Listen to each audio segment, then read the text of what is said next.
what do you play Pokemon for?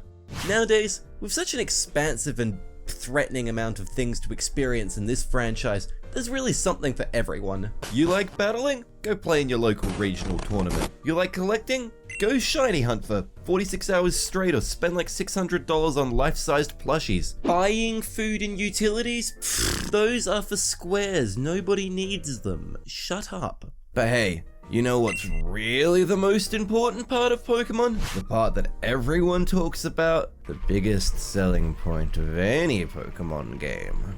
The main story. I obviously kid.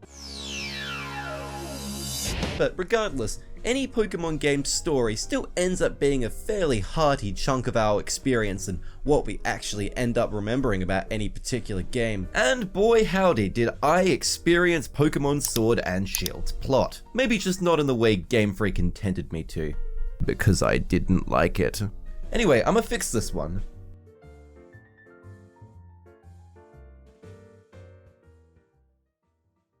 Now, before I go into any particular detail, I just want to get it out there that this game suffers from two major flaws which derail what could have been a pretty good story otherwise. Firstly, this game is tragically paced like Game Freak forgot they actually had to write a plot for this multi-million-dollar game and rushed all of its major developments into the last quarter of the game, leading to the pacing feeling jank as shit. But far more egregiously, the entire conflict of this story and everything that happens in it is solely based off of one man, Chairman Rose here, being a complete and utter f***ing moron. But so we actually understand what I'm talking about here, let me quickly summarize the game in order to give everyone a quick refresher. Also, quick disclaimer, this video is not meant for people who have not played this game. If you haven't played this game and you're still here, I still love you, but it's not going to make much sense, and I'm not going to spend like 40 minutes discussing the plot of this game in depth because I have a job that I work to earn capital. To start, you begin the game and meet your rival of the week. His brother's the champion. Get a Pokemon and immediately enter the woods that everyone tells you not to enter because you suck. You then proceed to get your ass handed to you by a ghost dog and then continue as if nothing ever happened. Here's a bunch of characters, they're honestly not that important. Pay attention to these two though. This one's the CEO of a large energy company, so you know that never ends well. But this one's Sonia, she's like the professor, but not, but whatever. She explains that thousands of years ago the region was struck by a cataclysmic event known as the Darkest Day. Basically, imagine the apocalypse. Shit was wild and... Anyway, all talk about the Darkest Day is pretty nondescript and the game moves on without giving us much reason to care besides, I don't know, Sonia wants to research it. Which is when we basically enter a period of this game which I call learn a small bit of information about the Darkest Day, forget all of that because at this stage there's really no stakes and then repeat. You then fast forward to the end of the game because very little happens until you're about to battle the bloody champion. When you try to battle him, Rose interrupts on the big screen and announces to the entire world, I have summoned the f***ing apocalypse because in 1,000 years, this region is going to have an energy crisis. And the only way to stop this from happening in 1,000 years is if I summon the end of the world so that I can harness its unlimited energy so that in 1,000 years, we're not going to have an energy crisis. It's then revealed that the Darkest Day is in fact one Pokemon, Eternatus, just acting a fool and f***ing up an entire region, and then you revisit the forest at the end of the day, befriend the two ghost doggos, and then destroy the giant hand that's currently taking up a large portion of the sky. After all that, Rose goes to prison, and then you defeat the champion. Game's done. What? Well, that went from 0 to 100 really fast. Let me just take a deep breath and maybe a shot of hand sanitizer to calm my goddamn nerves.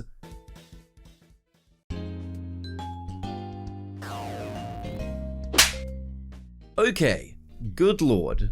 First things first, the Darkest Day. This is foreshadowed throughout the game, we're told what it is, we're given hints that the dog Pokemon are involved. Cool. Chairman Rose, him being evil or just generally uncomfortable to be around, also foreshadowed. Cool. What I do not find cool is that we are given absolutely no reason to care until it's the end of the game, in which suddenly everything is thrown on us like a 400 kg weighted blanket that's been dropped on you from a goddamn building. Because I was personally not prepared for this asshole to just go from some weird rich dude to about to press full send on the world's most bombastic energy venture. Tragically, however, instead of that coming across as a shocking twist, it just feels absurdly jarring considering I just spent the last 8 hours collecting gym badges and helping f***ing Sonya do her homework over here. It goes from about 80% of these games being miscellaneous Pokemon type gallivanting to, yeah, nah mate, world's about to end, you might want to do something about that lol. Which in itself wouldn't be the worst thing in the world, but tragically becomes a larger issue in conjunction with the absolute bewilderment I experienced trying to figure out what the Duracell battery man is trying to bloody accomplish over here. In 1,000 years, the Galar region is going to run out of energy. Now, the entire course of human history can change in just 1 year, let alone 1,000. But no, Chairman Rose has got to do something about this now. This man essentially just got antsy and said, "Yep, no, send it lads." Rose has no plan, no proper team, not even some heat attached to his hip in an attempt to contain the Pokemon he knows damn well almost wiped out the human goddamn race 1,000 years ago. So he couldn't even wait one goddamn day for the Pokemon League to be finished. No, he has to do it here and now. And it's not even because he has any notable character flaws that leads him to doing this, or some complex. He just does it because he's an idiot. God. But, this is in fact more than salvageable. There's some good Lego blocks here. Think of this like Lego. Combined correctly, these story elements could make a pretty good piece of Lego. But despite its good intentions, in this case, I have to take away the box of Lego from the child because he's left Lego on the goddamn road and some cyclist is going to f***ing crash otherwise. First things first, let's re-establish motives and actually create some proper stakes. Scrap the 1,000 years part. Who cares what happens in 1,000 years? Let's change this energy crisis to now. Galar is running out of energy now. Let's also tie that into the region. In Galar, there's a bunch of massive f***off football stadiums. Let's have Chairman Rose own these as well. To run all of these, you probably need a lot of power. But what if Pokemon centers, or houses, or towns like Spikemuth? Shouldn't they be more of a priority? Don't they need the power? But Chairman Rose is a businessman with a business plan. He's not going to shut down his stadiums to evenly spread the region's finite resources. That would be unthinkable. Instead, he is going to risk the entire region and its inhabitants summoning Armageddon so that maybe he'll be not only able to continue his business ventures, but also progressively distribute more of the region's power to himself. He doesn't care if risks or sacrifices must be made along the way. That's just part of doing business. Let's also make Rose less of an impulsive idiot with a semi-savior boner, and instead change him into something far more cold, more calculated. He's not like other villains where there's some vague moral or philosophical ideal at play. He's simply weighed his options and is taking a risk in order to propel himself into a greater position of power. This, in turn, makes him far more threatening and more dangerous of a villain, and one whose disregard of everything else is what ends Galar up in such a pickle come the climax of the story. What we can also do is make up scenarios to get more side characters involved.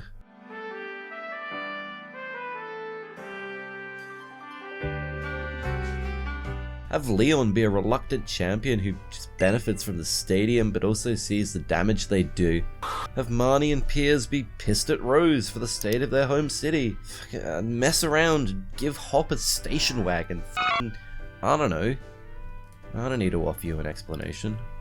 Now with these changes, you not only just end up with a story that makes more sense in general and gives its characters more to do, but you actually end up with a bit of a moral as well. This is a kid's game, imagine having a moral. That you can't just live in excess forever, and that when the time comes, it's going to be the people that have done the least who have to pay for the sins of those who have done the most. Also, if you like, you can end the game with Swordwood and Shieldbit being f***ing crucial.